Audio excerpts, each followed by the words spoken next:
자존감이 낮은 사람들은 종종 말하곤 합니다. 아무도 나를 사랑하지 않아. 내가 하는 일은 다 실패할 거야. 이는 부정적 자기 대화입니다. 이들에게는 CBT의 개념 중 하나인 과잉일반화가 작동하고 있습니다. 과잉일반화란 하나의 결과를 그와 비슷한 상황을 대함에 있어 먼저 습득한 일반화의 원리나 법칙을 고집스럽게 적용하려는 현상 혹은 태도를 말합니다. 미심적 생각 대부분이 이에 속합니다.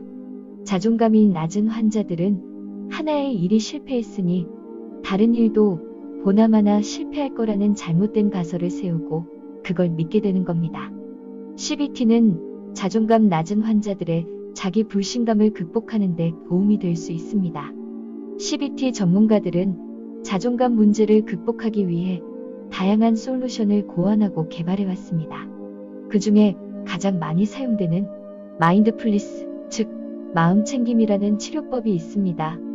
이는 완전히 새로운 테라피는 아니고 석가모니가 수행했다고 전해지는 불교 명상 수행법에서 빌려온 방법론입니다. 마음챙김 수행자들은 조용한 곳을 찾아서 자리에 앉아 눈을 감습니다. 그리고 내면의 생각들을 가만히 관조합니다.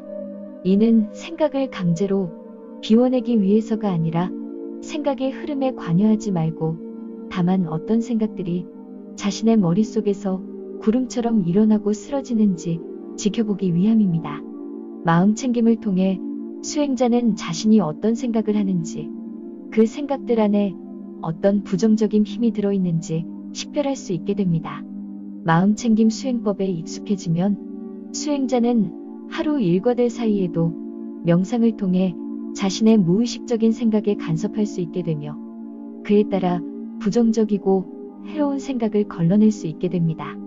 부정적인 생각 대부분은 논리적이지 않습니다. 설령 내용이 그럴듯하더라도 부정적인 생각으로 긍정의 결과를 기대할 수는 없다는 점에서 마음챙김은 유용하고 유의미한 수행법이라 할 수 있습니다. 마음챙김에는 생각을 관찰하는 것 외에도 하루의 생각과 행동들을 일기처럼 기록하기도 합니다. 자신의 생각과 행동들이 자아상에 어떤 영향을 주는지 파악하기 위함입니다. 환자들이 자주 하는 부정적 자기대화는 과잉일반화의 오류를 만들고 실패와 좌절의 악순환에 빠지게 합니다. 하지만 마음챙김 명상법에 익숙해진다면 부정적인 생각들을 걸러낼 수 있습니다. 생각 필터링에서 한 발 더 나아가 부정적인 자기대화를 긍정의 주문으로 바꿀 수 있다면 자신의 가치를 재발견할 수도 있습니다. 이를 위해서는 가령 나는 뚱뚱해라고 말하는 대신 나는 눈이 예뻐, 나는 성격이 좋아처럼 자신의 좋은 점을 스스로 강조하거나 이제까지 타인에게 받아왔던 칭찬과 덕담에 집중하는 게 큰 도움이 될 것입니다. 에이, 그거 정신 승리하는 거 아니냐고 생각할 수도 있습니다.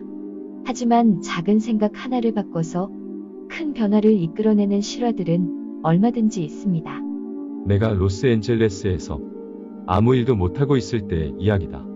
나는 매일 밤 머롤랜드 드라이브에 올라가 불빛 찬란한 도시를 내려다보면서 양팔을 쭉 내뻗고는 이렇게 말하곤 했다. 모든 사람이 나와 일하고 싶어 한다. 나는 정말로 좋은 배우다. 나는 온갖 장르의 영화에 출연 요청을 받고 있다. 수많은 멋진 영화들의 출연 요청이 나에게 쇄도하고 있다. 라고 나 자신을 설득시키면서 위의 말들을 몇 번씩이고 큰 소리로 외치곤 했다. 그런 다음 나는 내게 영화 출연 요청이 쇄도하고 있는데 아직 내가 그 소식들을 듣지 못하고 있을 뿐이라고 말하고 또 상상하면서 온 세상을 다 감당할 정도의 준비 태세를 갖춘 뒤에 그 언덕을 내려오곤 했다. 이는 오랫동안 외롭고 배고픈 무명 시절을 보내야 했던 어느 무명 배우의 고백입니다. 이 배우가 머롤랜드 언덕에서 외쳤던 말은 그대로 현실이 되었습니다. 배우의 이름은 바로 짐 캐리입니다. 또 다른 이야기도 있습니다. 미국의 한 트럭 회사에서 있었던 일입니다.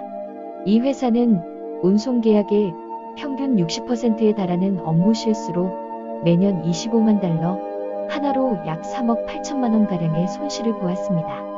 오늘 망한다 해도 망할 만하네 하고 설득이 되는 그런 회사였던 거죠. 그래도 망할 순 없으니 대대적인 조사가 이루어졌습니다. 알고 보니 원인은 컨테이너 인부들의 근무 태만이었습니다. 회사는 어떻게 이 문제를 해결할 수 있을까 고민했습니다. 그리고 한 가지 작은 아이디어를 냈습니다. 인부들을 부르는 호칭을 장인, 즉 마스터로 바꾼 것입니다. 고작 호칭 하나 바꾼다고 뭐가 바뀌겠어 라고 생각한다면 당신은 다시 부정적 자기대화에 빠진 겁니다. 이 회사는 호칭을 바꾼 지 불과 한 달, 1년도 아닌 단 한 달 만에 60%였던 배송 클레임이 무려 10%까지 내려갔으니까요. 어이 김마스터 출근했는가? 어이 장마스터 왔는가? 일찍 왔구만. 오늘도 파이팅. 하며 서로를 격려하는 모습이 눈에 그려집니다. 긍정적 자기대화의 효과가 정말이지 놀랍지 않은가요? CBT는 환자들에게 마음 챙김뿐만 아니라 가설 실험도 적극 장려합니다. 가설 실험은 환자들이 과잉 일반화의 원인이 되는 부정적 믿음이 단지 잘못된 가설임을 인지시키기 위한 수단입니다. 예를 들어 여러 사람이 모인 곳에서 말할 때 말을 더듬는 버릇 때문에 발표하는 걸 두려워하는 사람이 있다면 실제로 여러 사람 앞에서 발표를 시켜보는 겁니다. 그러면 많은 경우 환자의 부정적인 믿음은 실제와 다름을 보여줍니다. 가설 실험의 경험은 과잉 일반화와 부정적인 선입관을 약화시켜줍니다. 그러니까 만약 당신이 낮은 자존감으로 고통받고 있다면 마음챙김과 가설 실험과 같은 CBT의 기법들을 삶과 일상에 적용해보는 건 어떨까요? 하루아침에 큰 변화가 찾아오진 않을 겁니다. 하지만 내가 아직 그 소식을 듣지 못하고 있을 뿐이다라고 했던 짐 캐리의 말처럼 변화된 자신과 지금보다 건강하고 행복한 삶이 다음 계절 혹은 다다음 계절의 모퉁이를 돌아오는 중일지도 모릅니다.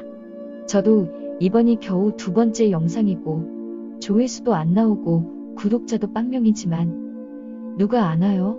아직 소식을 듣지 못하고 있을 뿐이지 엄청난 좋아요와 구독자분들이 저에게 몰려오고 있을지요. 자발적 아싸라는 말이 유행하고 또 희화화되는 요즘이지만 사람은 혼자서는 살아갈 수 없는 존재입니다. 당신이 지금 막 젓가락으로 집어올려 입으로 가져가고 있을지도 모를 그 김치 한 조각만 보더라도 배추를 재배하는 농부, 그걸 잘 자라게 하는 햇살과 바람과 비, 농사에 들어가는 농약과 비료를 만드는 사람들, 농작물 유통과 판매에 종사하는 사람들, 그렇게 번 돈으로 소중한 하루하루를 살아가는 가족까지 김치 한 조각을 만드는 데 들어가는 각종 양념은 차치하더라도 만난 김치 한 조각이 내 밥상에 오르기까지 이렇게나 많은 손길들과 인연들이 얽히고 설켜 있습니다. 물론 이 넓은 세상에는 본인이 아주 잘나서 혼자서도 잘 산다고 생각하는 사람도 있을 테지만 그 잘남을 알아주는 타인이 있어야 잘남도 비로소 잘남이 될 수 있는 거 아닐까요? 모두가 화려한 조명을 받는 인싸가 될 필요는 없습니다. 하지만 관계가 어렵고 두렵다는 이유로 스스로를 가두는 건 단지 괴로움의 총량을 늘리는 일입니다. 그 고뇌의 시간 동안 인생은 계속해서 하향 곡선을 그리고 있을 거고요. 그러니 자신을 고립시키는 대신 매사에 긍정적이고 당신에게 호의적인 친구와 동료들을 사귀는 건 어떨까요? 그런 사람들과 함께라면 당신의 부정적인 생각은 더욱 도드라져 보다 쉽게 알아챌 수 있을 겁니다. 이렇게 말하면 누가 그걸 몰라서 못하냐? 그게 말처럼 쉬우면 세상에 사람 때문에 울고 불고 하는 사람이 일도 없겠다 고 냉소하는 사람도 있을 겁니다. 그러면 저는 또 써먹겠습니다. 할 수 있다고 생각하건 할 수 없다고 생각하건 당신의 생각은 옳다. 이전 포스팅에서 언급했던 헨리 포드의 어록입니다. 물론 세상에는 혼자서는 이겨낼 수 없는 혐오와 적대도 분명히 존재합니다. 그러나 바로 그렇기 때문에 우리는 더욱 사회와 관계 안으로 들어가 사람들과 연대해야 합니다. 행동하지 않으면 무엇도 바뀌지 않습니다. 오늘부터 마음챙김, 가설 실험, 1일 하는 건 어떨까요? 오늘도 들어주셔서 감사합니다. 구독과 좋아요는 컨텐츠를 만드는 데 큰 도움이 됩니다. 그럼 건강하고 행복한 지금 되시길 바랍니다.